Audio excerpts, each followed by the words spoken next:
belajar sudah mulai ada 37 orang, that's good. Ya nanti chat saya ya, udah ada nomor telepon saya kan?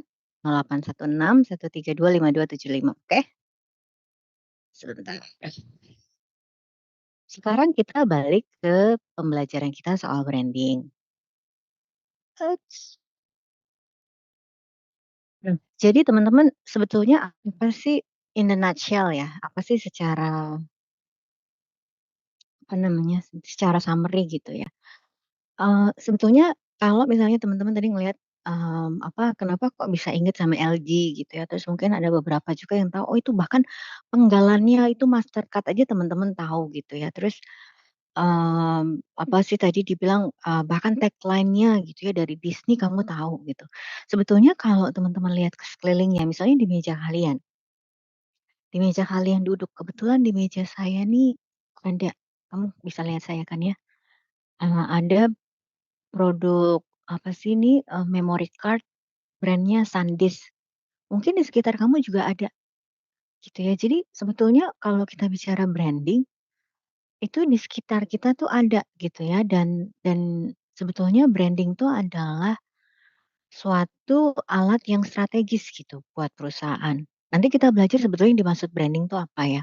Apakah hanya sekedar logo, apakah hanya sekedar secara visual gitu, nanti kita belajar. Nah, sebetulnya kalau misalnya di sekeliling kamu ada brand-brand kuat gitu ya, pasti kamu akan dengan cepat dan akan mudah mengenalinya, iya apa enggak? Misalnya tiba-tiba kamu lihat stiker stiker Apple gitu ya, wah itu udah pasti kamu tahu, oh ini punyanya apa, ini punyanya Apple, si perusahaan, teknologi handphone. Nah terus, eee, kadang-kadang kalau bicara branding yang kuat itu bahkan bisa lebih dari sekedar iklan gitu ya teman-teman ya. Kamu nggak lihat iklannya pun kamu bisa ngenalin, kenapa? Karena brand-brand tersebut ada di kepala kalian, setuju ya? Jadi, apa namanya, udah otomatis kamu nggak lihat iklannya, tapi itu nempel di kepala kalian, di pikiran kalian. Itulah strong-strong brand yang ada di sekitar kita gitu ya, dan sebetulnya strong brand itu create value kepada perusahaannya, memberikan value, walaupun mungkin, bahkan ya ada beberapa, research ada beberapa scholars, ada beberapa, apa, akademisi yang bisa memberikan value secara secara angka gitu ya, berapa sih brand value-nya gitu, udah ada, pihak-pihak yang bisa, memberikan angka gitu ya terhadap brand value gitu. Walaupun saya sendiri terus terang kurang paham bagaimana sebetulnya pengukurannya, tetapi itu bisa gitu, bisa diukur karena memang memberikan, memiliki nilai buat perusahaan. Nah, terus kemudian kamu bisa nggak ngebayangin dunia tanpa ada brand? Ya coba contohnya di sini nih. Di sini ada sebuah keranjang, terus ada kardus kardus kardus kardus kardus gitu ya. Terus ini ada botol ada botol ada botol, ada kayak gitu ya. Terus ada kardus lagi. Bisa nggak ngebayangin kalau di sekitar kamu tuh, ada produk tapi nggak ada brand-nya? Jadi, pasti kita kan bingung ya, ini apaan sih sebetulnya kan sering banget tuh dalam kemasan, kalau kita belanja online itu ya kan dikasihnya box kosong. Terus kalau one day kita lagi nyari sesuatu kan kita harus effort kan ngebuka dulu, terus tapi ini apa gitu. Jadi pada intinya sebuah brand itu yang pertama-tama adalah dia itu memberikan wajah kepada produk tersebut ya. Jadi bayangin dari sini no face ya, no face terus kemudian karena brand, kemudian dikasihlah sebuah wajah. Jadi kamu tahu nih kalau lihat ini, oh ini isinya Oreo, produknya kayak gini, di apa namanya, ada biskuit 2 coklat, di dalamnya ada krimnya gitu ya. Tapi intinya kamu butuh wajah dulu gitu sebelum kamu mengenal isinya, iya nggak? Ya kamu butuh wajah dulu dan kalau dari sini kita tahu makanya kita bisa milih, "Oh gue maunya hari ini Coca-Cola, oh besok saya lagi in the mood for Sprite," misalnya, walaupun mereka datang dari the same company. Jadi first and foremost memang kalau brand itu memberikan wajah.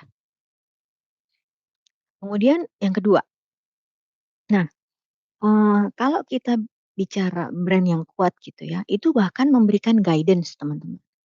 Jadi walaupun saya seorang yang gaptek ya, memang saya orangnya gaptek.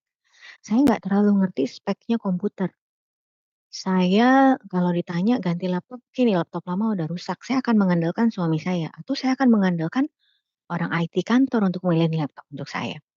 Tapi, kalau saya ngelihat Intel misalnya ada stikernya di situ, oh ya sudahlah gue percaya, misalnya gitu ya.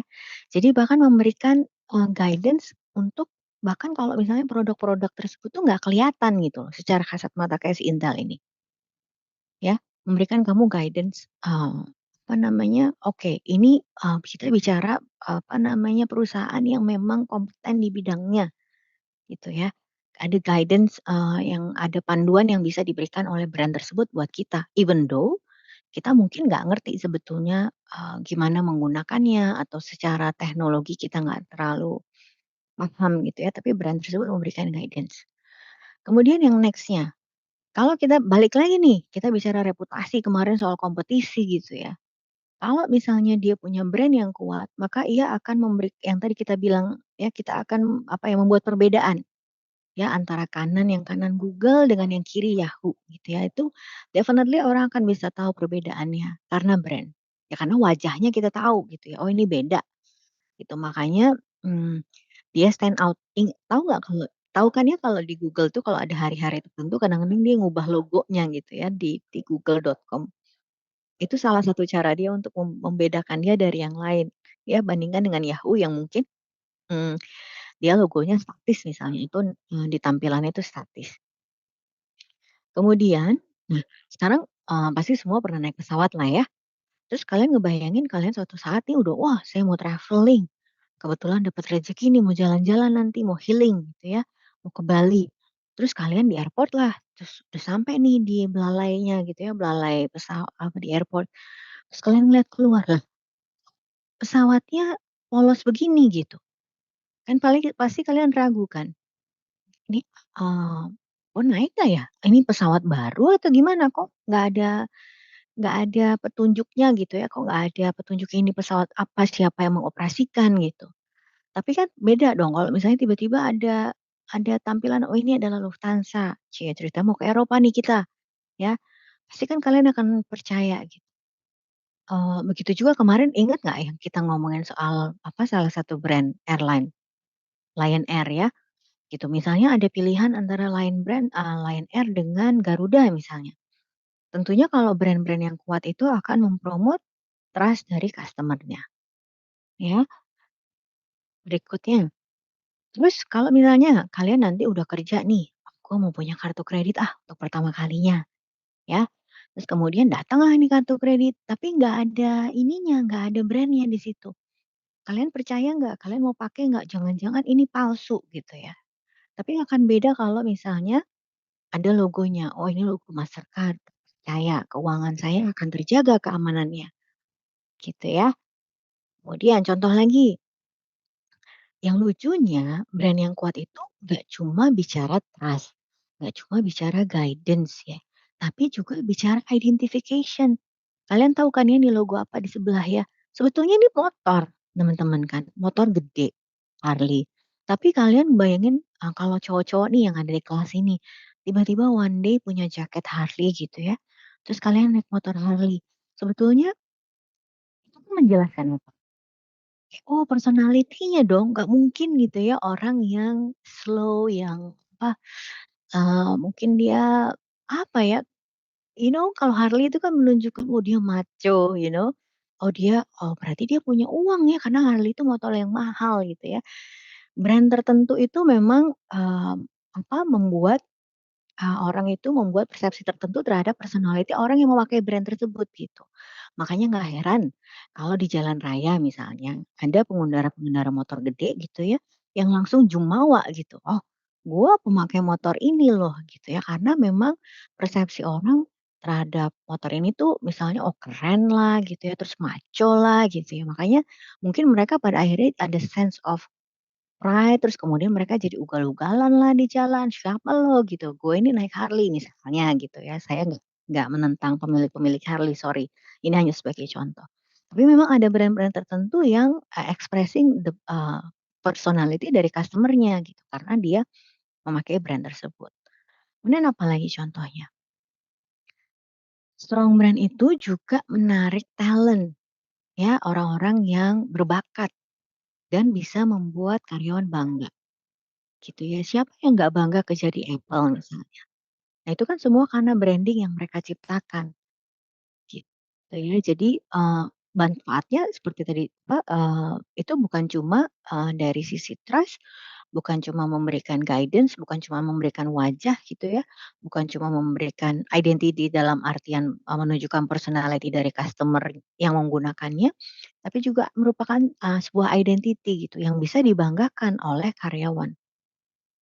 Oke. Nah, tapi sebetulnya lebih dari itu teman-teman. Karena apa? Eee, Kalau brand-brand yang kuat itu bisa menjual lebih baik. Contohnya gimana?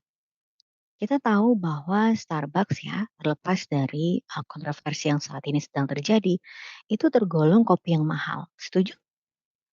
Dia tuh kopi yang mahal. Nah, tapi kenapa orang mau bayar? Gitu, karena mereka percaya pada brand-nya. Mungkin memang produknya lebih enak ya, itu kan, subjektif ya, kalau menurut saya pribadi, Janji Jiwa, Kopi Kenangan itu sebetulnya sama enaknya, tapi mereka lebih murah loh. Apa yang membuat Starbucks lebih mahal, teman-teman?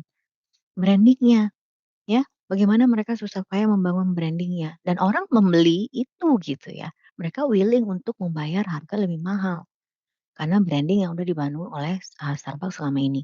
Kemudian apa lagi? Contohnya ada 2 mobil nih teman-teman, kalian ada yang udah ke pameran mobil di Kemayoran, mungkin kalian lihat kan ya, oh kalau brand-nya A gitu ya, dia pasti harganya lebih mahal. Padahal kalau cowok-cowok yang ngerti otomotif, speknya sama kok, gitu. Tapi karena brand-nya lebih mahal, let's say BMW atau apa, ya mereka willing untuk bayar lebih, gitu ya, antara mobil Jepang dengan mobil Cina misalnya, mobil Eropa gitu ya, kan kita tahu harga-harganya, mungkin sebetulnya secara fungsi sama, tapi, orang willing untuk membayar lebih mahal, ya, dengan branding yang kuat. Dan juga kalau misalnya brand-nya, kuat, itu pasti bisa kejual lebih cepat. Contohnya lah setiap ada iPhone baru lah gitu ya, bahkan di beberapa negara dan Indonesia sekalipun gitu, itu antriannya udah bakalan banyak banget ya. Siapa yang waktu itu ngantri iPhone 15 gitu, ya mereka tuh betul-betul menanti-nantikan produk-produk baru dari Apple. Itu adalah salah satu contoh-contoh, branding yang kuat. Dan, ya mungkin ini relate juga nih dengan kita ya, kalau misalnya brand-nya kuat ya kita udah tahu nih, kita percaya di rumah mama kita udah bilang, "Ini pokoknya kalau mesin cuci itu belinya Toshiba aja lah.